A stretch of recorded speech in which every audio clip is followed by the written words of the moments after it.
शिमला की खूबसूरत वादियों के बीच बना वो आलीशान होटल यहाँ आने वाले हर पर्यटक को अपनी ओर खींचने का केंद्र था।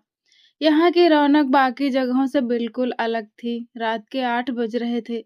प्रतीक इस वक्त इसी होटल की पहली मंजिल पर रेस्टोरेंट पर बैठा अपने कुछ विदेशी बिजनेस पार्टनर के साथ एक जरूरी मीटिंग में बिजी था। उसने इस मीटिंग के लिए शिमला को इसलिए चुना था ताकि उसके पार्टनर्स भारत के इस शांत और खूबसूरत माहौल में काम के साथ-साथ प्रकृति का आनंद भी ले सकें। प्रतीक खुद भी काफ़ी समय बाद यहाँ आया था। बिज़नेस की भागदौड़ में उसे कहीं बाहर निकलने का मौका ही नहीं मिलता था।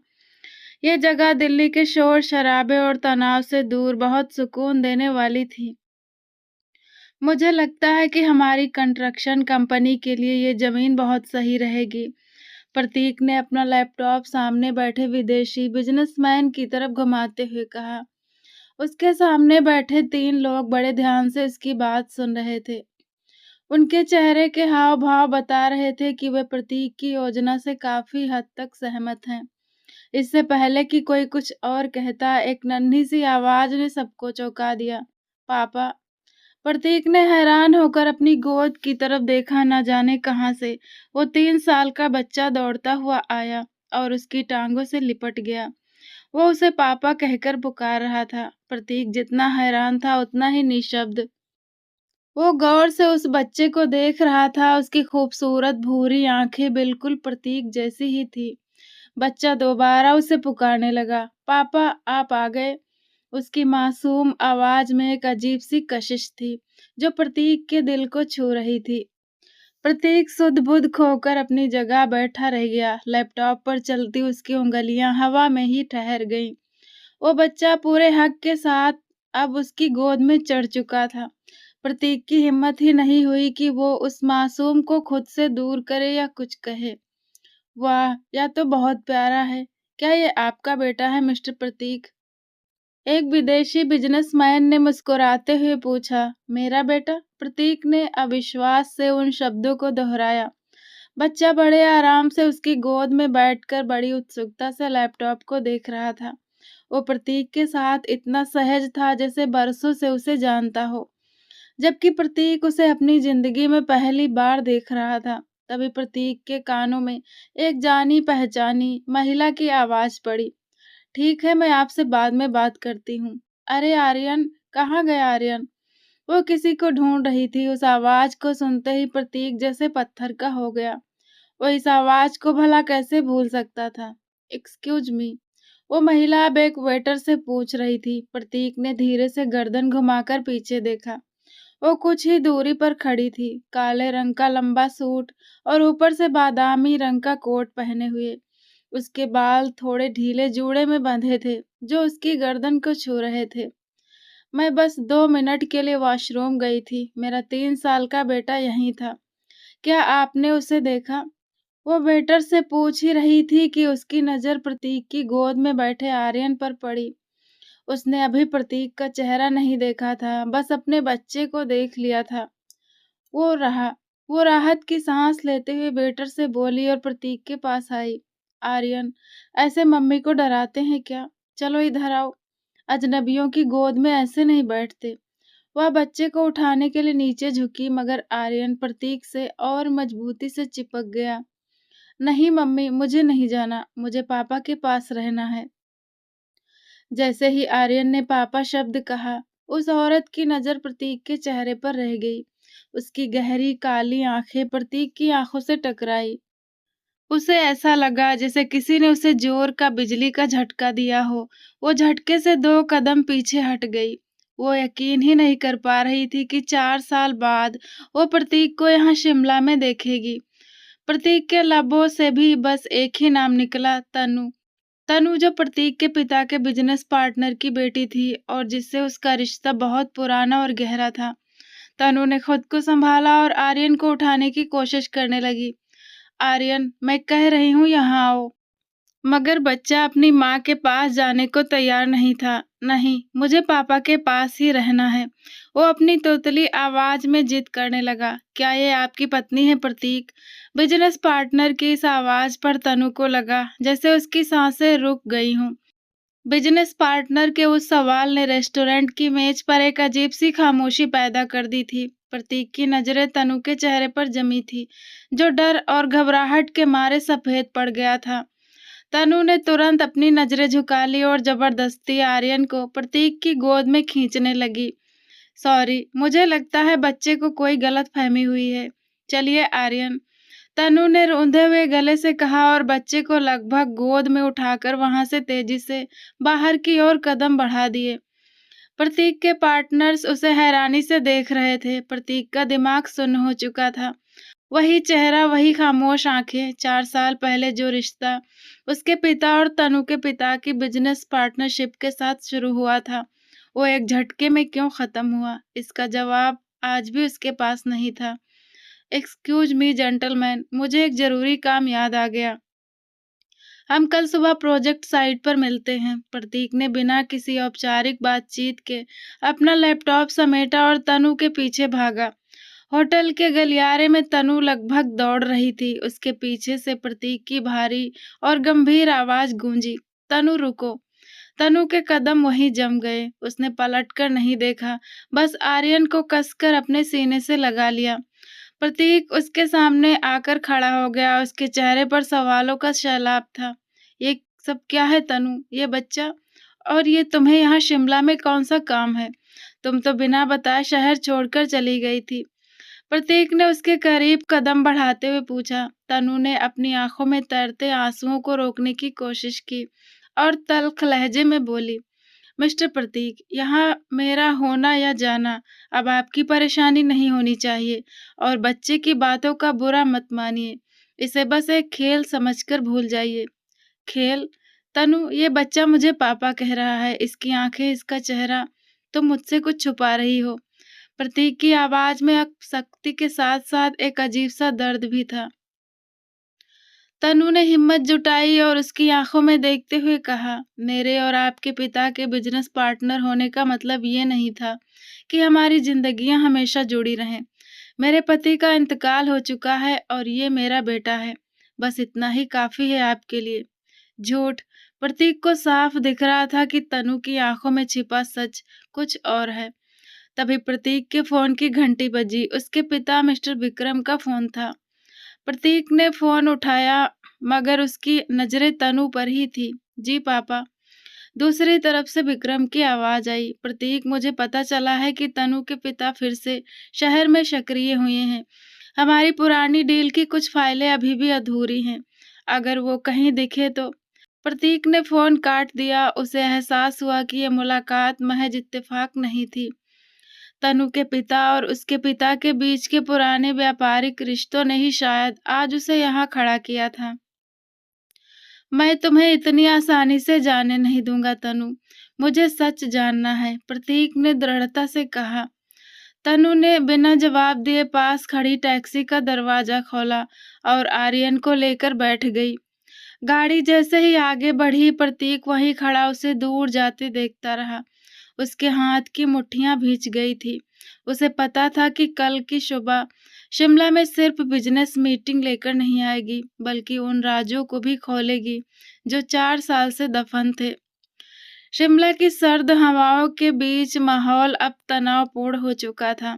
प्रतीक ने जब तनु का हाथ पकड़ा तो सालों का दबा हुआ गुस्सा और अधिकार एक साथ बाहर आ गया। एक पिता होने के नाते मेरा ये हक था कि मुझे पता होता कि मेरी भी कोई संतान है। तो मुझे बिना बताए इस तरह गायब कैसे हो सकती हो? प्रतीक का लहजा तल्ख और अधिकारपूर्ण था। तनु का दिल चाहा कि वो चीख चीख कर उसे सारी हकीकत बता दे। वो सच जो इतना डरावना था कि शायद प्रतीक उस पर यकीन ही नहीं करता।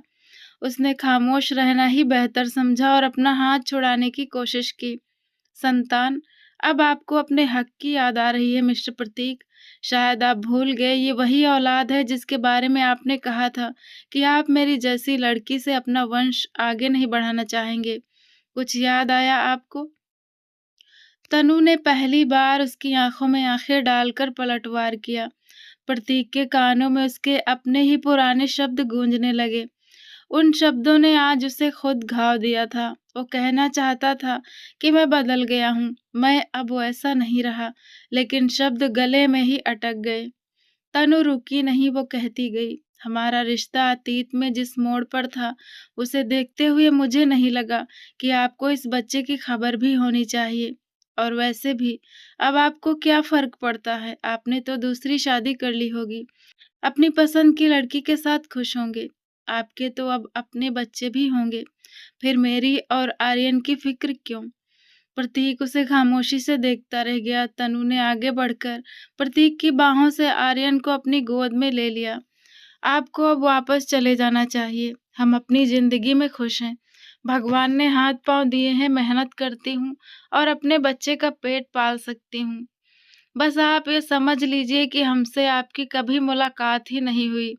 मुझे अतीत का एक कड़वा सपना समझकर भूल जाइए। तनु जैसे ही मुड़ी, प्रतीक ने एक बार फिर उसकी कलाई थाम ली। वो उसे ऐसे कैसे जाने देता? तुम्हें किसने हक दिया है कि तुम हर फैसला खुद करो? प्रतीक की आवाज अब पूरे रेस्टोरेंट में गूंज रही थी। शायद तुम भूल रही हो कि तुम कानूनी तौर पर आज भी मेरी पत्नी हो। मैं तुम्हारा पति हूँ और मुझे पूरा हक है कि मैं तुम्हें अपने साथ ले जाऊं। तनु सन्न रह गई, उसकी आंखों में एक पल के लिए डर चमका, लेकिन अगले ही पल उसने खुद को संभाला। मुझे याद दिलाने की जरूरत नहीं है, मैं ये बात बरसों से जानती हूँ, लेकिन मैं आपके साथ कहीं नहीं जाऊंगी। मैं अपनी दुनिया में खुश हूँ। प्रतीक का फैसला अटल था। मैं तुम्हें और अपने बेटे को यहाँ लावारिस नहीं छोड़ सकता।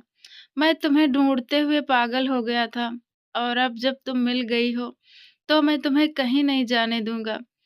तुम मेरे साथ वापस दिल्ली चल रही हो और ये मेरा आखिरी फैसला है। तनु को अब गुस्सा आने लगा था। मैं वो 4 साल पहले वाली कमजोर तनु नहीं हूँ जो आपकी हर बात मान ली। मैं आपकी बसे बसाई गृहस्थी में जाकर किसी के लिए मुसीबत नहीं बनना चाहती।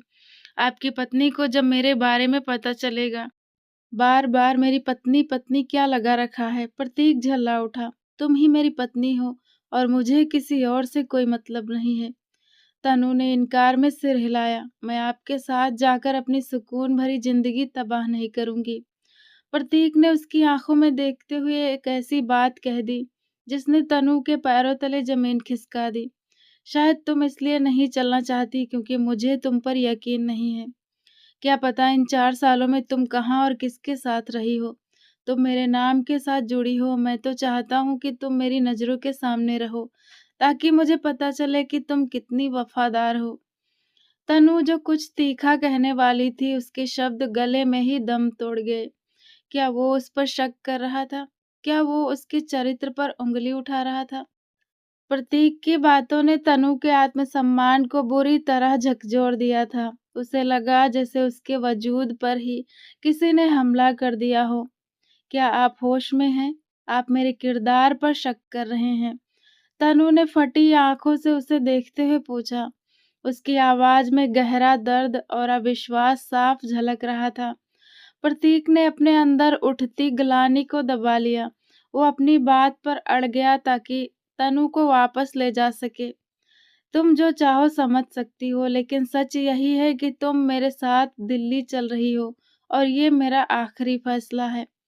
आप समझते क्या है खुद को? तनु का सब्र अब टूट रहा था। एक तरफ आपने दूसरी शादी कर ली और दूसरी तरफ आप मुझ पर कीचड़ उछाल रहे हैं। आपकी हिम्मत कैसे हुई ये सोचने की कि मैं किसी और के साथ रिश्ते में हूँ? क्या मैं आपको इतनी गिरी हुई औरत लगती हूँ? अगर मैं इतनी ही बुरी हूँ तो मुझे तलाक देकर ये किस्सा यहीं खत्म क्यों नहीं कर देते? वो दबी आवाज में चीख पड़ी। अब मेरा आपसे कोई वास्ता नहीं है। मैं अपनी जिंदगी में आजाद हूँ। आइंदा मेरे सामने मत आना। अब चाहे आंधी आए या तूफान, मैं आपके साथ कहीं नहीं जाऊंगी। ये शिमला ही मेरा शहर है और यही मेरा घर है। आपको आपका वो आलीशान बंगला और आपकी नई पत्नी मुबारक हो। मुझे मेरे हाल पर छोड़ दें। तनु ने उसके सामने हाथ जोड़ दिए और बिना पीछे मुड़े तेजी से वहां से निकल गई। प्रतीक मुट्ठियां भींचे वहीं खड़ा रह गया। वो उसकी आंखों में आंसू नहीं देखना चाहता था, मगर फिर से वही हुआ। तनु जब अपने घर की ओर जा रही थी, उसकी आँखों के सामने अतीत किसी पुरानी फ़िल्म की तरह चलने लगा। उसका मन भटकता हुआ 4 साल पीछे के उन दिनों में पहुँच गया। वो दिल्ली का एक आम-सा घर था। रसोई में तनु चाय बना रही थी, जबकि बाहर छोटे से आंगन में उसके दादाजी मिस्टर ओबरॉय उसकी माँ के सामने बैठे थे। मम्मा की आवाज में एक अजीब-सी बेबसी थी। पिताजी, जिंदगी का कोई भरोसा नहीं है। मुझे अपनी फिक्र नहीं, बस अपनी इस बच्ची की चिंता सताती है। मेरे बाद इसका क्या होगा? इस दुनिया में लड़कियों को चैन से जीने नहीं दिया जाता। इसका भविष्य क्या होगा?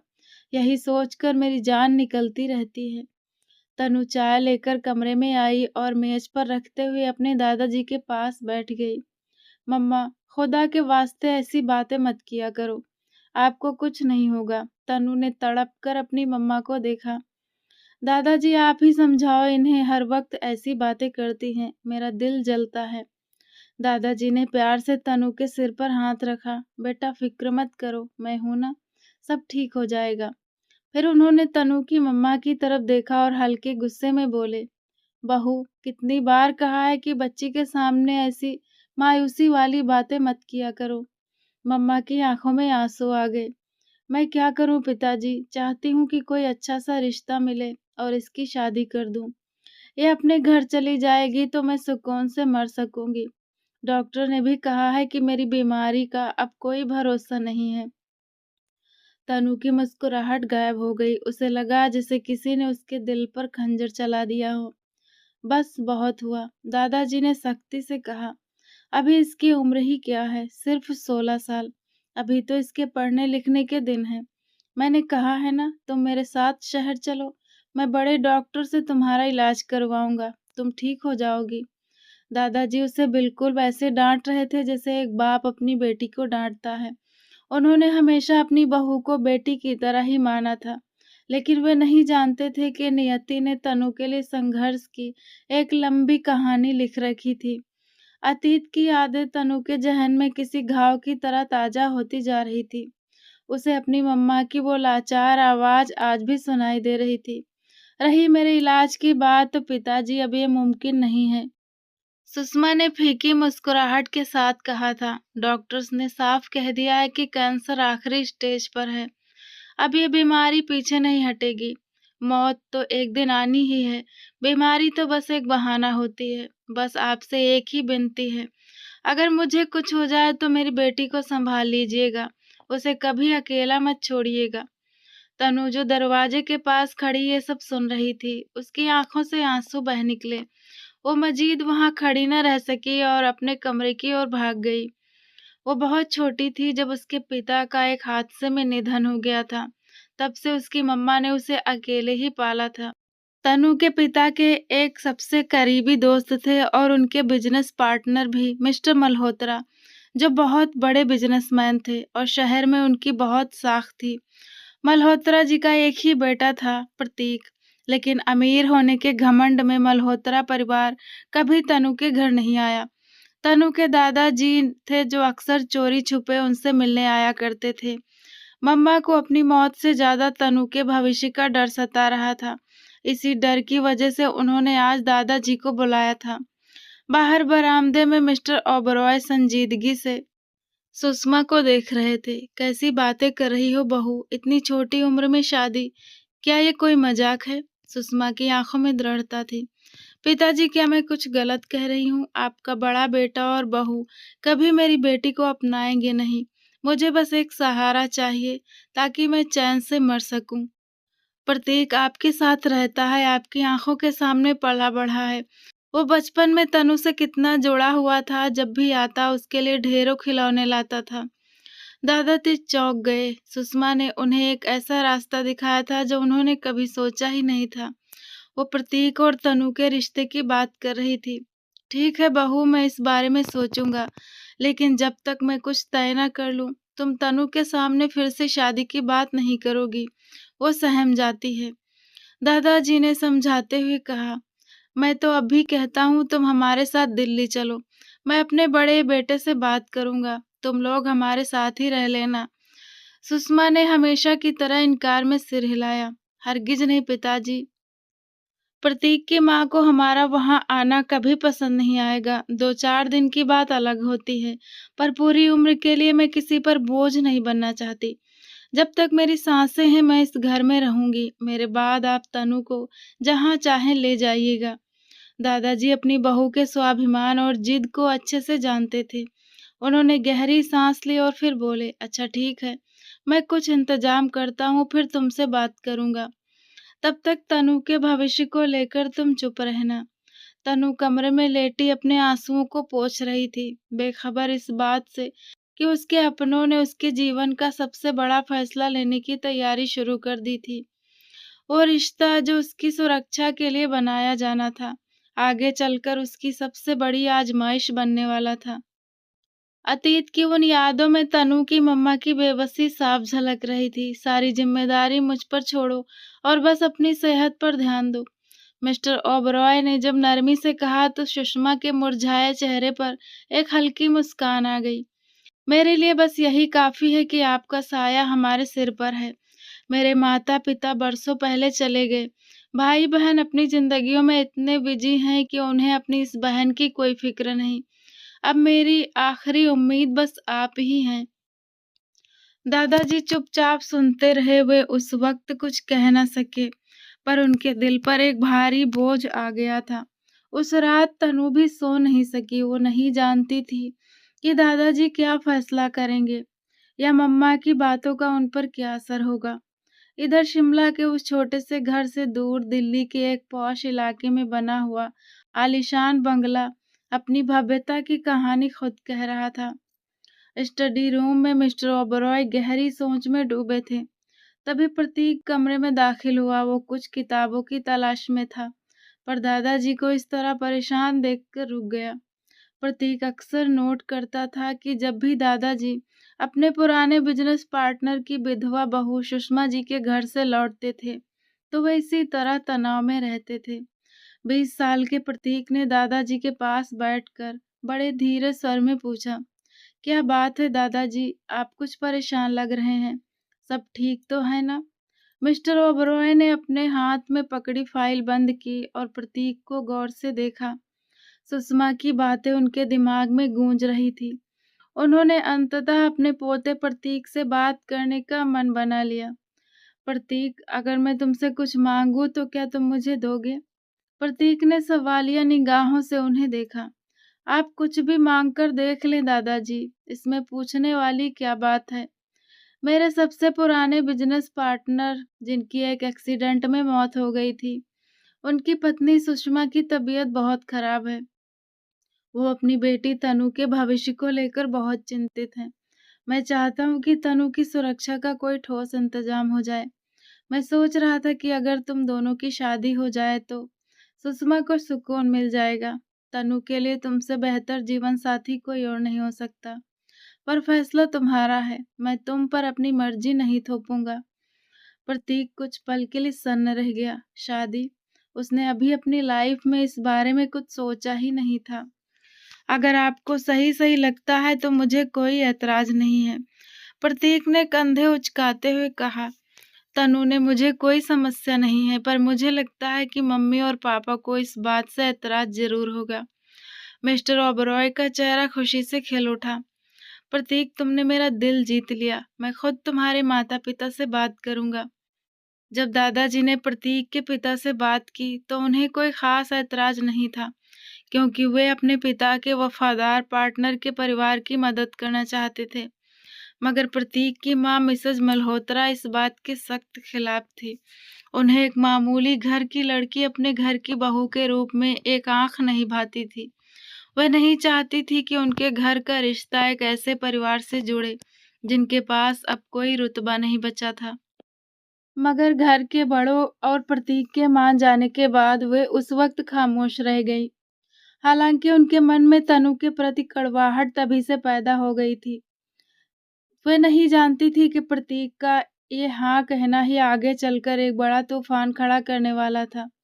ससुर के सख्त आदेश के आगे प्रतीक की मां मिसेज मल्होत्रा खामोश तो हो गई, लेकिन उनके मन की कड़वाहट और बढ़ गई। उन्होंने सोचा कि अभी तो सिर्फ शादी का औपचारिक बंधन जुड़ा है, वो जल्द ही इस रिश्ते को ख़त्म करने का रास्ता निकाल लेंगी। प्रतीक भी दादाजी के मान के लिए इस बंधन के लिए तैयार हो गया था। इसीलिए फ़िलहाल कोई हंगामा नहीं हुआ। इधर तनु की खुशी का ठिकाना न था। वो बचपन से ही प्रतीक को अपना आदर्श मानती थी और मन ही मन उससे प्रेम करती थी। जब दादाजी ने शादी का प्रस्ताव रखा तो उसने तुरंत हाँ कर दी। शादी के शुरुआती 6 महीने बहुत सुकून से गुजरे।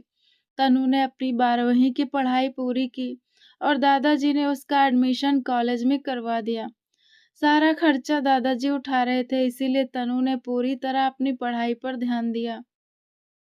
लेकिन ये शांति ज्यादा दिन नहीं टिकी। 6 महीने बाद अचानक तनु की मम्मा की तबीयत बिगड़ गई और अस्पताल में उन्होंने दम तोड़ दिया। तनु का रो रो कर बुरा हाल था। दादाजी उसे उस खाली घर में अकेला नहीं छोड़ सकते थे, इसीलिए वे उसे अपने साथ अपने आलीशान बंगले मल्होत्रा विला ले आए। वक्त अपनी रफ्तार से गुजरने लगा। 2 साल बीत गए। तनु ने अपनी इंटरमीडिएट की पढ़ाई पूरी कर ली थी और अब वो यूनिवर्सिटी जाना चाहती थी। प्रतीक भी यूनिवर्सिटी में अपने आखिरी साल में था। तभी दादाजी ने एक बदलाव महसूस किया। प्रतीक का व्यवहार बदलने लगा था। उन्हें खबर मिली कि प्रतीक यूनिवर्सिटी में किसी और लड़की की तरफ आकर्षित हो रहा है। दादाजी ने फौरन बड़ा फैसला सुनाया। अगले महीने प्रतीक और तनु की शादी की रस्में पूरी की जाएंगी और तनु की विदाई होगी। दादाजी ने मेज पर हाथ मारते हुए कहा। प्रतीक हैरान रह गया। पर दादाजी, अभी इतनी जल्दी क्या है? मुझे अभी अपना करियर बनाना है, पापा का बिजनेस संभालना है। प्रतीक का झुकाव पिछले 1 साल से अपनी क्लासमेट सानिया की तरफ हो गया था। सानिया की बातों और उसकी अदाओं ने प्रतीक को इस कदर बांध लिया था कि वो भूल गया कि उसका रिश्ता तनु से तय हो चुका है। वो सानिया की मोहब्बत में गिरफ्तार हो चुका था, लेकिन दादाजी के सामने ना कहने की उसकी हिम्मत नहीं थी। मैं कह चुका हूँ कि शादी इसी महीने होगी, दादाजी ने शांत और दृढ़ लहजे में कहा। रही बात पढ़ाई और बिजनेस की, तो वो तुम शादी के बाद भी जारी रख सकते हो। तनु अब बड़ी हो गई है और तुम दोनों एक ही छत के नीचे रहते हो, इसीलिए समाज की नजरों में ये रिश्ता जल्द ही मुकम्मल होना ही बेहतर है। तनु इस फैसले से बहुत खुश थी। उसे अपनी पढ़ाई रुकने का गम नहीं था, क्योंकि वो तो बरसों से प्रतीक की पत्नी बनने के सपने देख रही थी। लेकिन वो नहीं जानती थी कि प्रतीक का दिल अब उसके लिए नहीं धड़कता। अगले दिन प्रतीक यूनिवर्सिटी के कैफे में सानिया से मिला और उसे सारी बात बताई। क्या मतलब, हम शादी कर लें? सानिया ने अविश्वास से प्रतीक को देखा। प्रतीक, अभी तुम कमाते नहीं हो, हमारी पढ़ाई चल रही है। पहले अपने पैरों पर खड़े तो हो जाओ, बिजनेस संभालो। ऐसे कैसे मैं तुमसे शादी कर सकती हूँ? सानिया की बेरुखी देखकर प्रतीक को धक्का लगा। क्या हो गया है तुम्हें सानिया? अगर तुम मुझसे सच्चा प्यार करती हो तो क्या मेरा साथ नहीं दोगी? दादाजी ने फैसला कर लिया है और मैं उन्हें मना नहीं कर पा रही हूँ। प्रतीक उलझ चुका था। एक तरफ दादाजी का मान और बचपन का वादा था और दूसरी तरफ सानिया के प्रति उसका नया जुनून।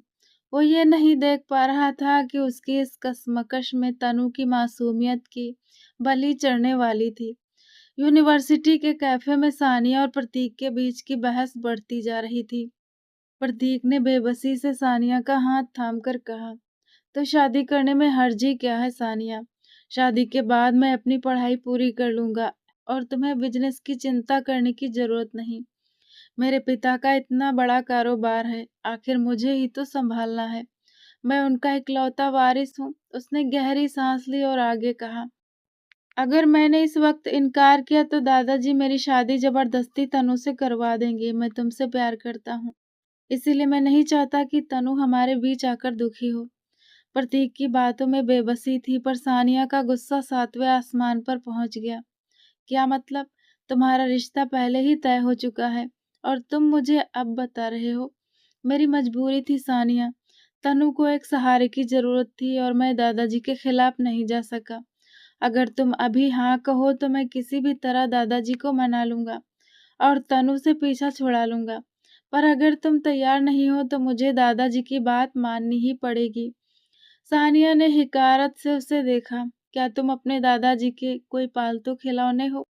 जैसा वे कहेंगे तुम वैसा ही करोगे? क्या तुम्हारी अपनी कोई मर्जी नहीं है? मैं तुमसे तब तक शादी नहीं कर सकती जब तक तुम खुद के पैरों पर खड़े न हो जाओ। मेरे पिता कभी भी मेरा हाथ एक ऐसे लड़के को नहीं देंगे जो अपने फैसलों के लिए दूसरों पर निर्भर हो। अब तुम सोच लो प्रतीक, तुम्हें मेरा इंतजार करना है या उस मामूली सी लड़की से शादी करनी है? अगर तुमने उससे शादी की तो हमारा रिश्ता खत्म, क्योंकि मैं किसी की दूसरी पत्नी बनकर कभी नहीं रहूंगी। सानिया बिना उसकी बात सुने वहां से चली गई। प्रतीक वहीं बैठा अपना माथा मसलता रह गया। उसे आज पहली बार एहसास हुआ कि जिसे वो प्यार समझ रहा था, वो शायद सिर्फ शर्तों पर टिका था। जब प्रतीक घर पहुंचा तो पूरे बंगले में एक अजीब सा सन्नाटा था। वो थका हारा लाउंज के सोफे पर बैठ गया, तभी उसे एक कोमल आवाज सुनाई दी। पानी पी लीजिए, आप बहुत थके हुए लग रहे हैं। प्रतीक ने आंखें खोली, सामने तनु खड़ी थी, हाथ में पानी का गिलास लिए। पिछले 3 सालों में वो बहुत बदल चुकी थी। आज प्रतीक ने गौर किया कि वो कितनी गरिमामय और सुंदर हो गई थी। उसने खामोशी से गिलास पकड़ लिया। मम्मी और पापा कहाँ हैं? प्रतीक ने पूछा। यह किसी रिश्तेदार के यहाँ गए हैं, तनु ने धीमे स्वर में जवाब दिया। और दादाजी? वह अपने स्टडी रूम में हैं। प्रतीक बिना कुछ कहे उठा और सीधे दादाजी के पास पहुंच गया। उसने एक ही सांस में कह दिया, आप शादी की तैयारी शुरू कीजिए दादाजी, मैं तैयार हूँ। दादाजी मुस्कुरा दिए। उनका सालों का अनुभव प्रतीक की खामोशी के पीछे का दर्द पढ़ चुका था। उसी रात प्रतीक ने अपने फोन से सानिया का नंबर ब्लॉक कर दिया। उसने फैसला कर लिया था कि जब उसे जिम्मेदारी निभानी ही है तो वो पूरी ईमानदारी से निभाएगा। शादी की तैयारियां बिजली की रफ्तार से हुई। कब रस्में शुरू हुई और कब शादी का दिन आ गया, किसी को पता ही नहीं चला। आखिरकार वो रात आ गई। तनु दुल्हन के लिबास में सजी अपने कमरे में बैठी थी। वो खुश भी थी और नर्वस भी। तभी कमरे का दरवाजा खुला, प्रतीक अंदर दाखिल हुआ। उसे देखते ही तनु का दिल जोर से धड़कने लगा। प्रतीक उसके पास बेड पर आकर बैठ गया। तनु ने धीरे से घूंघट के पीछे से अपना चेहरा उठाया। प्रतीक के चेहरे पर थकान भरी मुस्कान थी, पर जब उसकी नजर तनु पर पड़ी तो उसकी सांसें जैसे थम सी गईं।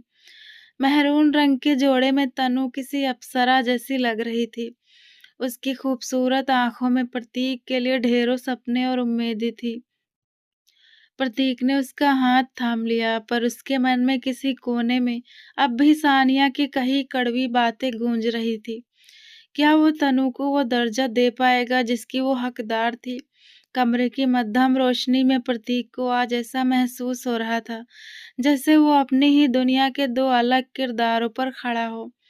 उसे आज एहसास हुआ कि तनु की सादगी सानिया की चमक से कहीं ज्यादा गहरी और खूबसूरत थी।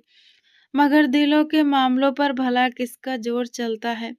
वो तनु को ये नहीं बता सकता था कि इस वक्त उसका मन दो कश्तियों में सवार है। एक तरफ कर्तव्य था और दूसरी तरफ एक अधूरा जुनून। तुम बहुत प्यारी लग रही हो तनु, प्रतीक ने उसका हाथ थामकर धीरे से कहा। मैं कोशिश करूंगा कि तुम्हें कोई तकलीफ और दुख न पहुंचने दूं, और तुम मेरे साथ हमेशा खुश रहो। उसने तनु के हाथों को चूम लिया। तनु का दिल जोर से धड़कने लगा। प्रतीक, उसने बहुत धीरे से पुकारा। प्रतीक उस वक्त साइड टेबल की दराज में कुछ तलाश कर रहा था। उसने मुड़कर तनु को देखा। हाँ कहो, मुझे आपसे कुछ कहना है। तनु आज अपने दिल की हर बात, अपनी बरसों पुरानी मोहब्बत का इजहार कर देना चाहती थी। तभी प्रतीक ने दराज से एक छोटा सा मखमली बॉक्स निकाला। उसने तनु का हाथ पकड़कर उसे सोने का एक बेहद खूबसूरत ब्रेसलेट पहनाया। ये तुम्हारी मुंह दिखाई। तनु की आंखों में चमक आ गई। प्रतीक, मैं आपसे बहुत प्यार करती हूँ। मैं बहुत खुश हूँ कि आपने मुझे अपनी पत्नी बनाया और इतना सम्मान दिया। मैं वादा करती हूँ कि मैं हमेशा आपकी वफादार रहूंगी। आपके सिवा मैंने कभी किसी और के बारे में नहीं सोचा। जज्बात की लहर में तनु ने प्रतीक के सीने पर सर रख दिया। प्रतीक कुछ पल के लिए ठिठक गया। वो जो इस कमरे को तनु के साथ साझा करने के ख्याल से ही घबरा रहा था, अब उसकी नजदीकी ने प्रतीक के दिमाग को सुन्न कर दिया था। तनु के नाजुक हाथ उसकी कमर पर थे और वो उसके सीने पर सर रखे शांति से सांस ले रही थी। प्रतीक ने भी धीरे से उसे अपने आगोश में लिया और उसके माथे पर लब रख दिए। तनु को लगा जैसे दुनिया का सारा सुकून उसे मिल गया हो। तुम थक गई होगी, जाओ चेंज कर लो। प्रतीक ने खुद को संभालते हुए उसे दूर किया। तनु मुस्कुराकर वॉशरूम की तरफ चली गई। तनु जब चेहरा धोकर निकली तो उसने देखा कि प्रतीक फोन पर किसी से बहुत धीमी और गुस्से भरी आवाज में बात कर रहा था। मैं कह चुका हूँ कि मैं आज नहीं आ सकता, हम इस बारे में बाद में बात करेंगे। प्रतीक किसी से बहस कर रहा था। तनु उसके करीब आई। प्रतीक, क्या हुआ? सब ठीक तो है? प्रतीक ने हड़बड़ाकर कॉल काटी। सब ठीक है, तुम परेशान मत हो। उसने फोन साइड टेबल पर रख दिया और उसके चेहरे पर तनाव साफ दिख रहा था। मगर आप परेशान लग रहे हैं। तनु ने काले रंग का सादा नाइट सूट पहन रखा था, जिसमें वो और भी मासूम लग रही थी। प्रतीक ने सानिया के ख्यालों को झटकना चाहा। वो सानिया ही थी जो फोन पर उसे शादी तोड़ने के लिए उकसा रही थी। प्रतीक ने खुद से कहा कि जब सानिया को मौका दिया था तब वो पीछे हट गई थी। अब पछताने का कोई फायदा नहीं। उसने अपना ध्यान तनु की तरफ लगाया, जो बेड पर उसके पास बैठ गई थी। आपने मेरी मेहंदी नहीं देखी? देखिए कैसी लग रही है। उसने अपने दोनों हाथ फैलाए। प्रतीक ने देखा। मेहंदी के गहरे लाल रंग के बीच में उसका नाम प्रतीक बड़ी खूबसूरती से लिखा है। उसने तनु के दोनों हाथ चूम लिए। तुम इतनी सुंदर क्यों हो? प्रतीक ने खोए हुए लहजे में पूछा। तनु मुस्कुरा दी। पता नहीं, शायद ये आपकी आंखों का कमाल है जो मुझे ऐसा देख रही है। अगले ही पल प्रतीक ने उसे अपनी ओर खींचा और वो उसके करीब आ गिरी। प्रतीक उस पल सानिया को पूरी तरह भूल जाना चाहता था और उस भूलने की कोशिश में वो तनु के और करीब होता गया। रात गहराती गई और खामोशियां वादों में बदल गई। रात का कौन सा पहर था पता नहीं। तनु प्रतीक के सीने पर सर रखे गहरी नींद में थी जब कमरे के सन्नाटे को मोबाइल की लगातार बजती घंटी ने तोड़ दिया। तनु ने करवट ली पर घंटी बार बार बज रही थी। उस रात प्रतीक की नींद अचानक टूटी। उसने हड़बड़ाहट में फोन कान से लगाया। क्या मसला है? आधी रात को क्यों फोन कर रही हो? प्रतीक के स्वर में गुस्सा और चिंता दोनों थे। बगल में लेटी तनु के कानों में ये शब्द किसी बिजली की तरह गिरे। वो चौंक कर उठ बैठी। प्रतीक को दूसरी तरफ से कोई ऐसी खबर मिली थी जिसने उसे बेचैन कर दिया। ठीक है, मैं आ रहा हूँ। उसने बस इतना कहा और तेजी से कंबल हटाकर बेड छोड़ दिया। वो ड्रेसिंग रूम में गया और महज 2 मिनट में कपड़े बदलकर बाहर निकलने लगा। तनु ने उसका रास्ता रोक लिया। प्रतीक, इतनी रात को आप कहाँ जा रहे हैं? एक इमरजेंसी हो गई है तनु, मुझे जाना होगा। मैं सुबह आकर बताऊंगा। वो इतना कहकर कमरे से बाहर निकल गया। तनु पूरी रात सो नहीं सकी। अभी उनकी शादी को कुछ ही घंटे हुए थे। अभी कुछ देर पहले ही तो वो एक दूसरे के करीब आए थे। वो लड़की कौन थी ये सोच सोच कर तनु का सिर फटा जा रहा था। उसे एहसास नहीं था कि कोई तीसरा उसकी बसी बसाई गृहस्थी की नींव हिलाने आ चुका है।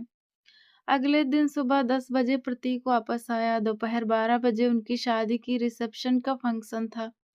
तनु कमरे में बेचैनी से चक्कर काट रही थी। प्रतीक को देखते ही उसने राहत की सांस ली, मगर साथ ही सवालों की बौछार कर दी। आप कहाँ चले गए थे? मैं कितनी परेशान थी। और आप किस लड़की से बात कर रहे थे? आपको पता है ना, आज हमारा फंक्शन है। दादाजी पूछ रहे थे, मैं उन्हें क्या जवाब देती। बस करो, तुम इस तरह क्यों रिएक्ट कर रही हो? प्रतीक ने तल्खी से कहा। आते ही पारंपरिक पत्नियों की तरह पूछताछ शुरू कर दी। मुझे सांस तो लेने दो। तनु सन्न रह गई। ये वो प्रतीक नहीं था जो कल रात उसके साथ था। आपको क्या हो गया है? मैं आपकी पत्नी हूँ, मेरा हक है पूछना। उसने प्रतीक के कंधे पर हाथ रखना चाहा पर प्रतीक ने उसे झटक दिया। ज़्यादा मेरे सिर पर सवार होने की ज़रूरत नहीं। एक ज़रूरी काम था इसीलिए गया था। अब मुझे से कोई सवाल मत करना। जाओ तैयार हो जाओ और मेरा सिर मत खाओ। प्रतीक उसे हटाकर ड्रेसिंग रूम में चला गया। तनु को लगा जैसे किसी ने उसके वजूद को कांच की तरह तोड़ दिया हो। रिसेप्शन का फंक्शन तो जैसे तैसे निपट गया, लेकिन उसके बाद से प्रतीक पूरी तरह बदल गया। वो देर रात तक घर से गायब रहता, यूनिवर्सिटी के बाद भी सीधे घर नहीं आता। तनु दिन भर उसका इंतजार करती रहती। दादाजी भी प्रतीक की हरकतों को भांप चुके थे, जिसकी वजह से उनकी तबीयत बिगड़ने लगी थी। एक दिन अचानक दादाजी को दिल का दौरा पड़ा और अस्पताल ले जाते समय उनकी मौत हो गई। तनु के लिए ये सबसे बड़ा सदमा था। दादाजी ही उसका एकमात्र सहारा थे। उनके जाने के बाद प्रतीक की माँ मिसेज मल्होत्रा ने तनु को घर से बाहर निकालने का मौका तलाशना शुरू कर दिया। असल में प्रतीक की माँ जान चुकी थी कि उनका बेटा सानिया के साथ है। सानिया ने शादी की रात आत्महत्या की कोशिश की थी और प्रतीक उसी के पास गया था। सानिया ने प्रतीक से माफी मांग ली थी और वादा किया था कि वे जल्द शादी कर लेंगे, बस प्रतीक तनु को छोड़ दे। प्रतीक तनु को सीधा दुख देकर बुरा नहीं बनना चाहता था, इसीलिए उसने जानबूझकर कड़वा रवैया अपनाया ताकि तनु खुद उसे छोड़कर चली जाए। एक सुबह प्रतीक शावर लेकर बाहर निकला तो उसने देखा कि तनु कमरे के बीचों बीच खड़ी थी। उसके हाथ में प्रतीक का मोबाइल था। प्रतीक तेजी से उसके पास आया और झटके से फोन छीन लिया। क्या कर रही हो तुम? प्रतीक दहाड़ा। तनु की आंखों में आंसू थे। ये सानिया कौन है प्रतीक? और इसके ये मैसेज, क्या रिश्ता है आपका इससे? प्रतीक की आंखें गुस्से से लाल हो गई। तुम्हें इससे क्या फर्क पड़ता है? तो मेरी जिंदगी का हिस्सा सिर्फ दादाजी की वजह से थी और अब वे नहीं रहे। कमरे का सन्नाटा प्रतीक की दहाड़ से गूंज उठा था। तुम्हें इससे क्या फर्क पड़ता है कि सानिया कौन है? मेरा मोबाइल छूने की तुम्हारी हिम्मत कैसे हुई? तनु की आंखों से आंसू बह निकले। फर्क पड़ता है प्रतीक। मैं आपकी पत्नी हूँ, मेरा हक है ये पूछना कि वो लड़की कौन है जिसके लिए आप आधी रातों को गायब रहते हैं। क्या मैं अपनी गृहस्थी के बारे में एक सवाल भी नहीं पूछ सकती? प्रतीक ने आज सब कुछ साफ कर देने का फैसला कर लिया था। उसने तनु की आंखों में देखते हुए निर्दयता से कहा, मैं सानिया से प्यार करता हूँ और उससे शादी करना चाहता हूँ। तनु को लगा जैसे उसके सिर पर आसमान टूट पड़ा हो। आप किसी और से प्यार करते हैं? उसे लगा जैसे कोई उसके कानों में पिघला हुआ शीशा उड़ेल रहा हो। शादी की वो रात, वे चंद पल की नजदीकियां, क्या सब झूठ था? अगर आप किसी और के थे तो मुझसे शादी क्यों की? मेरी जिंदगी क्यों तबाह की? और मेरी उस मोहब्बत का क्या जो मैंने बरसों से सिर्फ आपके लिए बचा कर रखी थी? वो बेबसी से रोने लगी। तुमसे शादी करना मेरी मजबूरी थी तनु। सिर्फ दादाजी का मान रखने के लिए मैंने ये कदम उठाया था, वरना मेरे दिल में तुम्हारे लिए कोई जगह नहीं है। प्रतीक के ये सख्त लफ्ज तनु के कलेजे को छलनी कर गए। मतलब आपको मुझसे कभी कोई लगाव नहीं था? तनु ने कांपती आवाज में पूछा। प्रतीक ने खामोशी से गर्दन हिला दी।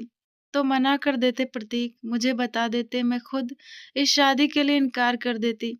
मेरी जिंदगी उजाड़ने का क्या मकसद था? आपको पता भी है कि शादी का पवित्र बंधन क्या होता है? प्रतीक को अंदर ही अंदर अफसोस हो रहा था। वो उसे दुखी नहीं करना चाहता था, पर सानिया के जुनून ने उसे अंधा कर दिया था। देखो, मैं तुम्हें छोड़ने की बात नहीं कर रहा हूँ। तुम चाहो तो इसी घर में रह सकती हो। मैं तुम दोनों को बराबर का हक दे सकता हूँ।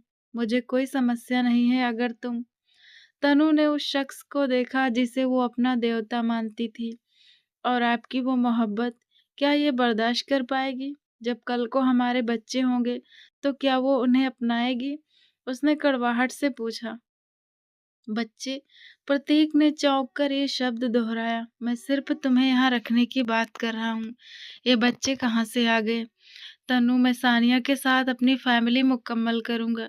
शायद तुम्हें बुरा लगे, पर तुम मेरी पसंद की बीवी नहीं हो।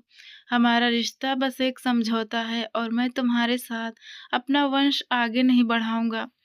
तनु ने खुद को गिरने से बचाने के लिए सोफे का कोना पकड़ लिया। तो ये थी मेरी औकात। ठीक है प्रतीक, आप अपनी खुशियाँ ढूँढ लीजिए, लेकिन अब मैं एक पल भी इस घर में नहीं रहूँगी।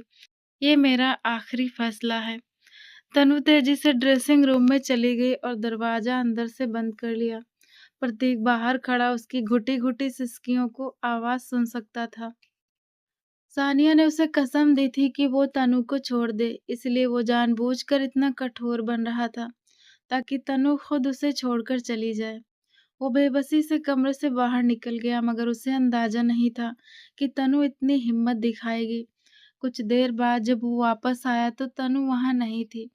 प्रतीक ने अपनी माँ से पूछा तो मिसेज मल्होत्रा ने तंज भरे लहजे में कहा, वो घर छोड़कर चली गई है, शायद तुम्हारी दूसरी शादी की बात बर्दाश्त नहीं कर पाई। प्रतीक को झटका लगा, तनु का इस दुनिया में उनके सिवा कोई नहीं था। वो कहाँ जाएगी? उसने पागलों की तरह उसे पूरे शहर में, उसके पुराने घर में तलाशा, पर वो कहीं नहीं मिली। कई हफ्ते बीत गए पर तनु का कोई सुराग नहीं मिला। तनु के जाने के बाद प्रतीक को धीरे-धीरे एहसास हुआ कि सानिया के प्रति उसका आकर्षण सिर्फ एक जिद थी, प्यार नहीं। सानिया की वजह से उसने अपनी जीती जागती खुशियों को लात मार दी थी। उसे शिद्दत से एहसास हुआ कि तनु के बिना उसका घर घर नहीं, बल्कि सिर्फ ईंट पत्थरों का ढांचा है। उसने अंत फैसला कर लिया कि वो सानिया से कभी शादी नहीं करेगा, और उसने सानिया को अपनी जिंदगी से हमेशा के लिए निकाल दिया। प्रतीक को बहुत जल्द ही समझ आ गया था कि सानिया कोई मोहब्बत नहीं, बल्कि सिर्फ एक लालची लड़की थी, जिसे उसके पिता की दौलत से प्यार था। जब सानिया का असली चेहरा सामने आया तो प्रतीक ने राहत की सांस ली और उसने समय रहते उसे किनारा कर लिया। मगर तनु को खोने का दुख उसके सीने में एक गहरे घाव की तरह बस गया था। उसने फिर कभी शादी नहीं की। वो बस हर पल ईश्वर से यही दुआ करता था कि एक बार उसे तनु मिल जाए, ताकि वो अपनी गलतियों का प्रायश्चित कर सके। उसे अंदाजा नहीं था कि उसकी ये दुआ शिमला की इन वादियों में इस तरह पूरी होगी। 24 घंटे बीत चुके थे और प्रतीक अब जान चुका था कि तनु कहाँ रहती है और क्या करती है। तनु लाइब्रेरी से बाहर निकली ही थी कि उसने प्रतीक को अपने सामने खड़ा पाया। उसे देखते ही तनु ने गहरी सांस ली। वो यहाँ से कहीं दूर ओझल हो जाना चाहती थी, मगर नन्हा आर्यन पापा पापा कहता हुआ प्रतीक की ओर भागा। प्रतीक ने मुस्कुराकर उसे गोद में उठा लिया। तनु यहाँ एक लाइब्रेरियन के तौर पर काम करती थी। यह नौकरी उसने कितनी मुश्किलों से पाई थी, ये सिर्फ वही जानती थी। अब वे दोनों आगे पीछे चलते हुए पहाड़ी रास्ते से कस्बे की ओर बढ़ रहे थे। तनु खामोशी से तेज कदमों से आगे चल रही थी और प्रतीक उसके पीछे। वो जानती थी कि प्रतीक आज उसके घर तक पीछा करेगा।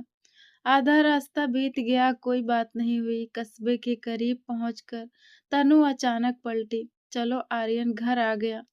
अब बहुत हुआ, मेरे पास आओ। उसने आर्यन को लेना चाहा, पर बच्चा प्रतीक से चिपक गया।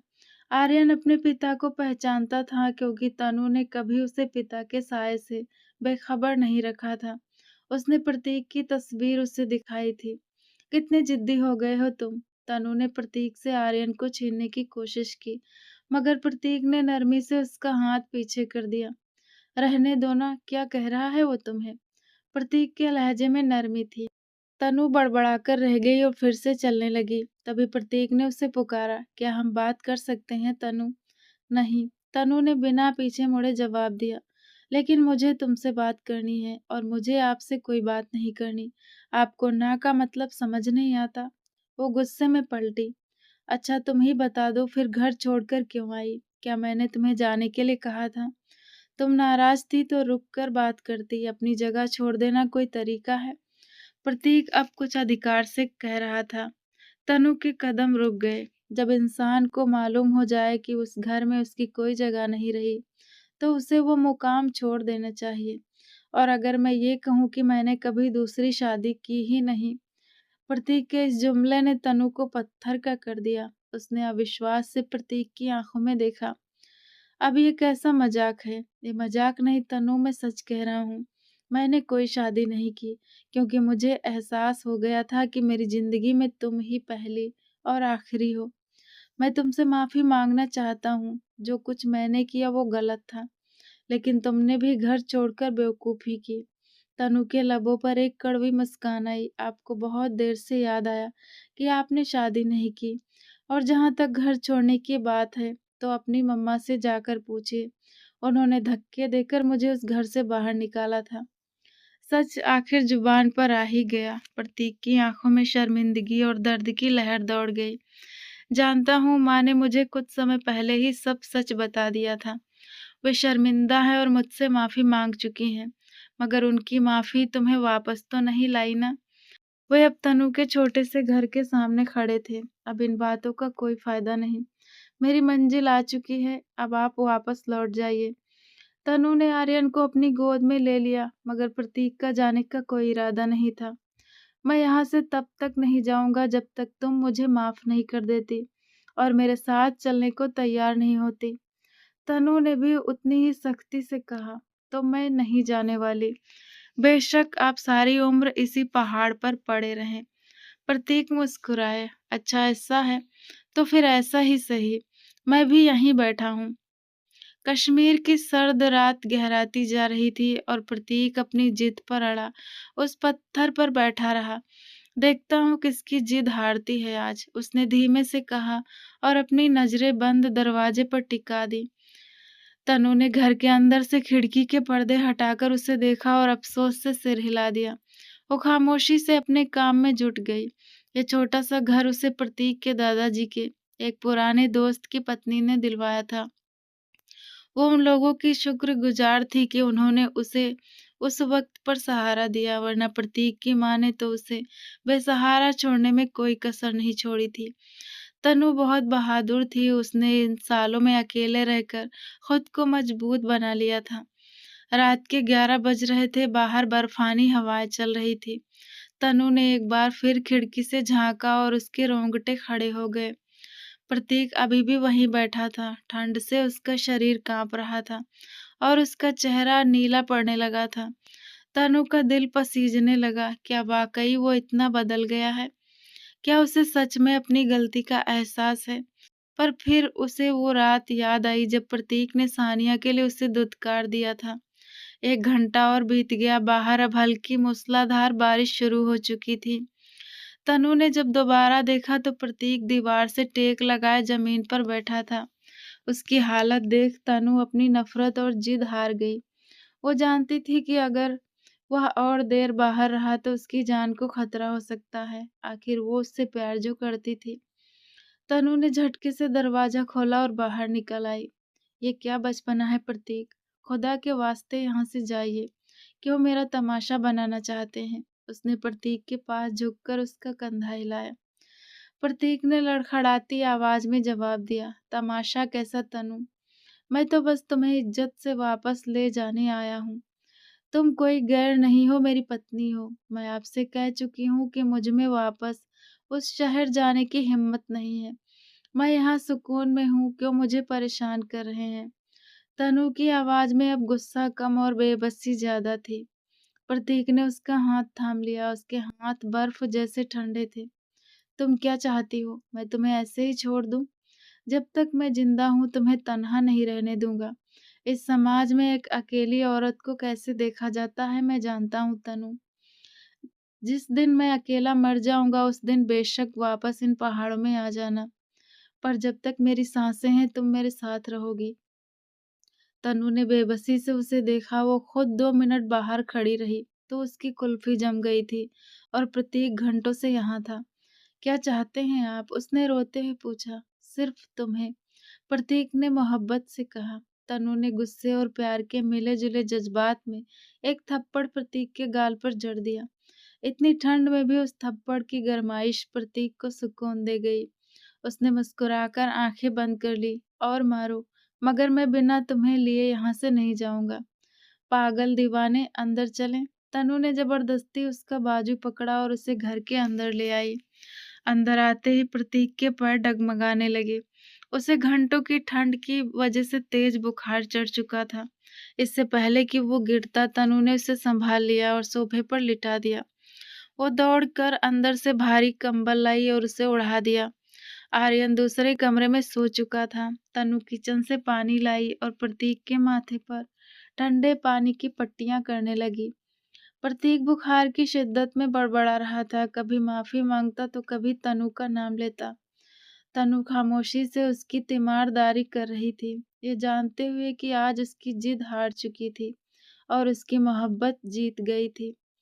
प्रतीक जब बुखार की शिद्दत में बड़बड़ा रहा था तो उसके सूखे लबों में बस एक ही शब्द निकल रहा था, सॉरी। तनु ये देखकर शदीद हैरान थी कि क्या वाकई ये वही कठोर प्रतीक है या कोई और। क्या वाकई वह उससे इतनी मोहब्बत करता था कि अपनी जान दांव पर लगा दी। सुबह की पहली किरण पहाड़ों की चोटियों पर पड़ रही थी। तनु पूरी रात सो नहीं सकी थी। वो अभी भी प्रतीक के पास बैठी ठंडे पानी से उसके माथे पर पट्टियां कर रही थी। कोई इतना बेवकूफ कैसे हो सकता है? सारी रात बर्फानी बारिश में खड़े रहते तो मर जाते।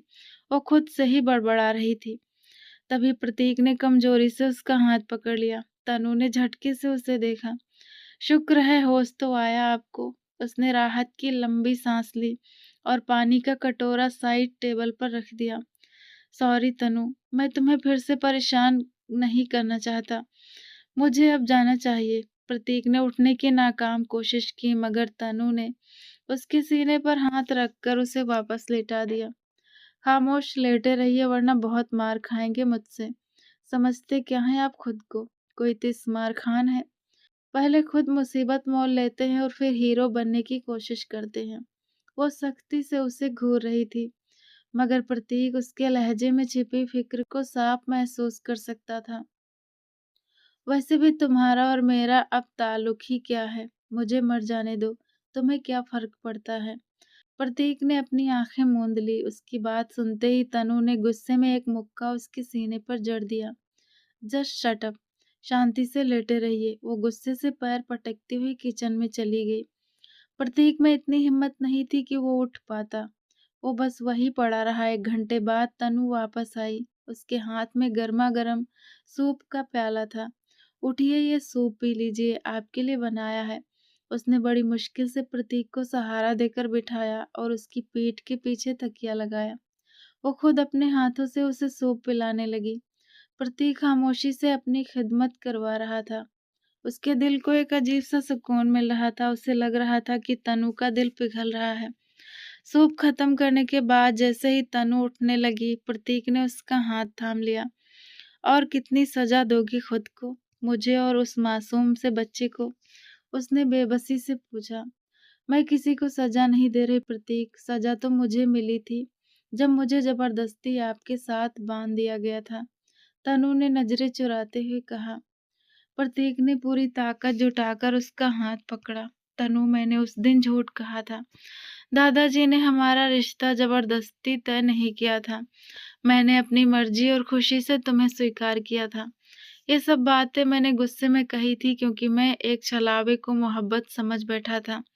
सानिया सिर्फ आंखों का धोखा थी, दिल में तो बरसों से तुम ही बसी थी। मुझे अपनी असल मोहब्बत पहचानने में वक्त लग गया। उसकी आंखों से आंसू बहने लगे। मैं जानता हूँ मैंने तुम्हें बहुत चोट पहुंचाई है, पर मुझे एक मौका दो सब ठीक करने का। अगर मैं तुम्हारी उम्मीदों पर पूरा न उतरा तो बेशक मुझे छोड़ देना। मैं फिर कभी दोबारा मौका नहीं मांगूंगी। तनु की अपनी आंखें भी भीग चुकी थी। मैंने आपसे बहुत प्यार किया था प्रतीक, बहुत ज्यादा, और आपने मेरे साथ बहुत बुरा किया। वो रोते हुए उसके सीने पर सिर रखकर उसे मारने लगी। तनु को आज पता चला कि जिसे वो पराया समझकर 4 साल काट रही थी, वो मन से हमेशा उसी का था। उसने फैसला कर लिया था कि वो उसे माफ कर देगी। आखिर खुदा भी तो माफ कर देता है। वो तो फिर भी एक इंसान थी। अगर एक माफी से उनका घर फिर से बस सकता था तो वो पीछे नहीं हट सकती थी। मगर मैं वापस उस घर में नहीं जाऊंगी प्रतीक, जहां आपकी माँ रहती है। मुझे अलग घर चाहिए। तनु ने अपना अंतिम फैसला सुना दिया। मुझे ऐसा घर चाहिए जहां से मुझे कोई ये कहकर ना निकाल सके कि ये मेरा घर नहीं है। उसके लहजे में उन बरसों की टीस और अपमान साफ झलक रहा था। तुम्हारे दिल्ली पहुंचने से पहले ही तुम्हारा अपना घर तैयार मिलेगा तनु। और बताओ क्या चाहिए तुम्हें? प्रतीक ने उसे अपनी बाहों में समेट लिया और उसके माथे पर प्यार से लब रख दिए। तभी एक नन्ही सी आवाज गूंजी, मम्मी, पापा। आर्यन आंखें मलता हुआ कमरे से बाहर निकला और लाउंज में उन दोनों को साथ देखकर मुस्कुरा दिया। वो दौड़कर प्रतीक की टांगों से लिपट गया। प्रतीक ने झुककर उसे उठा लिया। अब आप हमें छोड़कर कहीं नहीं जाएंगे ना पापा? हम हमेशा साथ रहेंगे, आर्यन ने मासूमियत से पूछा तो प्रतीक का दिल भर आया। कहीं नहीं जाऊंगा बेटा, अब हम तीनों हमेशा साथ रहेंगे। प्रतीक ने आर्यन और तनु दोनों को अपने करीब खींच लिया। शिमला की वो सर्द सुबह अब खुशियों की सुनहरी धूप में बदल रही थी। शिमला की उस धुंधली सुबह में सूरज की पहली किरण ने तनु के छोटे से घर के आंगन को छुआ तो ऐसा लगा जैसे 4 साल का लंबा वनवास आज समाप्त हो गया। प्रतीक ने एक हाथ से आर्यन को सीने से लगाया और दूसरे बाजू से तनु को एक बार फिर अपनी बाहों में ले लिया। तनु के चेहरे पर एक ऐसी मुस्कुराहट खिली जो उसने बरसों से आईने में भी नहीं देखी थी।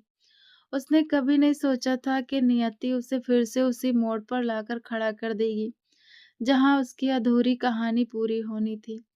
प्रतीक की बाहों की गर्माहट में उसे वो सुरक्षा महसूस हो रही थी जिसे वो शिमला की बर्फीली वादियों में तलाश रही थी।